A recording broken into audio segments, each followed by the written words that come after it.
Showbiz fanatics, abay Katden or Kathryn Bernardo and Alden Richards, abay may nakaambang i-reshoot at talaga namang pinakaantay at most requested ng lahat ng kanilang mga fan. Ang lahat ng yan. But before that, if you haven't subscribed yet to my YouTube channel, please don't forget to like, share, and subscribe at i-hit mo na rin ang notification bell for more showbiz updates. Bago tayo magsimula sa ating updates for today's video, ay nais ko po muna of course magpasalamat sa lahat ng mga legit viewers, subscribers, ng lahat ng mga legit na nagmamahal at sumusubaybay sa mga videos natin. Maraming salamat po. And for today's video, ay bumida nga itong si Mr. Alden Richards sa isa sa kanyang mga meet and greet na ginanap, no, kung saan ay binida niya yung kanyang matagal na kasi po siyang nito parang ambassador nito, isa siya sa mga po-promote, no, ng nito pong nasabing phone na ito na Vivo. At dito niya po talaga sinabi at napaunlakan ang ilan sa mga fans niya na naroroon. Talagang nakisaya at nakibanding nga si Mr. Alden Richards. Pinakita niya talaga na mula noon hanggang sa ngayon ay pinagkakatiwalaan pa rin siya ng brand na ito. And of course, syempre hindi pa rin natatapos dahil mas dumadami pa at mas nadadagdagan nga ang ilan sa mga product endorsement na meron po si Alden Richards, na parang paramihan nga sila ni Kathryn Bernardo sa ngayon dahil sila na po yung tinaguri ang pinagkakatiwalaan and talagang pinagkakatiwala ng ilang mga brand. Dati po talaga sa pagiging actress, sa actress side, ang talagang pinakamaraming mga endorsement product si Ann Curtis. Tapos si Ann Curtis din ang pinaka most followed kasi minsan nagbe-base din kasi ang ilan sa mga brand ambassadors hindi lang dun sa total package ng isang aktor or actress, but of course kung ilan yung mga followers nila sa social media. Sa ngayon ang pinaka most followed Filipino actors and actress sa actress po si Miss Kathryn Bernardo. So, yun po ang katotohanan. Di lang natin alam kung most followed din ba si Alden, pero ang alam ko kasi nasa 20 million na po na followers itong si Miss Kathryn sa Instagram alone. Hindi pa po kasama yung iba niya pang mga social media platform. But anyways, eto na nga kasi isa sa mga nakakakilig na news na narinig natin dahil matatandaan ninyo na meron pong isang senaryo sa HLG or Hello Love Goodbye. Ito pala yung story nun. Meron pong isang senaryo doon na kung saan parang kumakain sila ng ice cream ni Alden Richards. Diba mga OFW sila? And then parang pinagsaluhan nila yon. That is one of the most kilig moments of Alden and Kathryn. So dahil po doon na-trigger yung isang brand ng commercial na ito na sila po yung kunin na endorser. After po ng HLG, nakita talaga yung moment na yun. Kaya kinuha po sila as both bilang mga endorser. At ngayon, nire-request ng ilang mga fans dahil medyo matagal na siya at hindi na rin masyadong piniplay, hindi na masyadong piniplay sa mga telebisyon. Sana raw makitang muli mag-reshoot itong si Alden Richards at Kathryn Bernardo ng panibago nilang product shoot na Magnolia Ice Cream. Yung pala yung kwento noon. Kaya pala sabi ko, bakit yung panahon na yun is si Alden at si Kathryn ang kinuha dahil meron palang senaryo sa HLG na talagang nagustuhan ng producer at ng product na ito na talagang nag-click.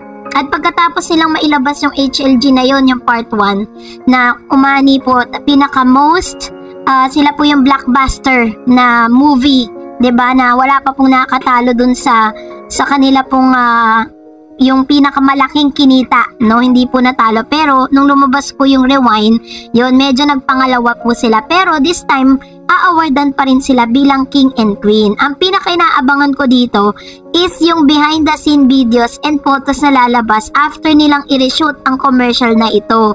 Of course, marami na naman tayong paayuda mula sa Katden na inaabangan ng ilang mga fan, dahil lalo na't ngayon summer, tamang-tama po ito para ilabas po talaga ng Magnolia yung kanilang panibagong commercial. And of course, syempre, abangan din natin ang ilan pang mga paayuda kasi pagkatapos ng kanilang mga pinakitang kaswitan, medyo nananahimik na naman ang Katden, matapos magsalita ni Kathryn, matapos magsalita ni Alden. Puro parang gusto talaga nila yung moment of privacy, Ganun talaga yung gusto ni Alden. Sabi niya nga, diba, sa post niya, that private life is, parang peaceful life, ganon, parang ganon. Comment nyo sa ibaba kung mali ako para may tama nyo ako. So anyways, yun po yung ilan sa mga kaganapan sa buhay po ni Alden at ni Miss Catherine Bernardo. Sa ngayon, inaantay po natin, pero ang confirmation is this coming August magsisimula na yung kanila pong shoot, no? Kaya nga po si Alden talagang minamadali niya na rin yung ilan sa mga, tulad ngayon meron po siyang meron po siyang panibagong teleserye na ipapalabas sa dito po sa GMA7, Ang Pulang Araw. Abangan niyo po yan, supportahan natin si Alden Richards. Hindi man niya kasama si Miss Catherine dyan, but of course, syempre, isa siya sa mga nakakatulong kay Catherine para makabangon muli. At talagang dun sa healing process niya, nandun si Alden, diba? So, very sweet and very talagang exciting ang ilan sa mga fan, or excited na rin ang ilang mga fan sa ilalabas nga nitong si Mr. Alden Richards. And kagabi, nagkaroon din po ng interview si Alden. Sabi niya na balak niya, or isa sa mga talagang gusto niyang gawin is gawan niya, parang makagawa sila ng pelikula or madirect niya itong si Miss Heart Evangelista. Parang collab daw di umano sila ni Heart at ni Alden. Pangarap niya talaga yan eh. At yun po yung ilan sa mga aabangan natin sa kanya. So dahil dyan, let us read yung inyong mga komento sa ating comment section. Unahin natin si Mr. Dan Vergara. Sabi niya, kahit antok na pag nakita ko may update sa Katden, nawawala ang antok ko. Grabe. Kung yung King and Queen ngayon lang ako, humanga ng ganito sa mga artista na lahat ng update sa kanila inaabangan. Kakaiba kasi talaga sila. Kahit yung movie nila paulit-ulit ko pinapanood, OFW din ako kaya relate sa HLG. Alam mo, dami talagang nakarelate dun sa HLG. Sobrang daming nakarelate sa kanilang movie na yan.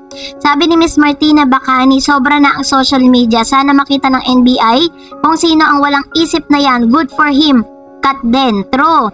Kasi nga diba parang pinagbibintangan or ginawan po ng issue itong si Alden Richards na nagsalita against dito po kay Daniel at sa kanyang mga kamag-anak. Parang generalize, diba, nilahat niya. Kaya parang nagalit po yung tatay ni Alden. Sabi pa ng isang user, naku naman, kayo hindi baso sa ibang tao si Alden. Nakikita naman kahit saan na vlog niya, hindi siya nakikialam sa anumang pangyayari. True. Never pong makikisawsaw sa issue si Alden Richards at never po na maninira yan. As well as Miss Catherine Bernardo, kaya po talagang swak silang dalawa. Sabi pa ng isa, kung na-excite ako sa Aldab, mas grabe ngayon sa Katden. Hindi ako nakakatulog Miss Dark pag hindi ako nakakapanood ng vlog mo, Katden. Ayan, salamat po Miss Garus Pilar sa inyo pong palagi ang panonood sa mga updates natin. Kung minsan nakakapag-upload tayo ng gabi, pero nandyan pa rin kayo talaga, nakaabang pa rin. Kaya sinisikap ko po talaga na araw-araw makapagbigay sa inyo ng pinaka-precious and newest news about Catherine Bernardo and Alden Richards. And that's it for today. For more videos and updates, please don't forget to like and subscribe. And please don't forget to follow my Facebook page, Dar Eds TV. God bless everyone!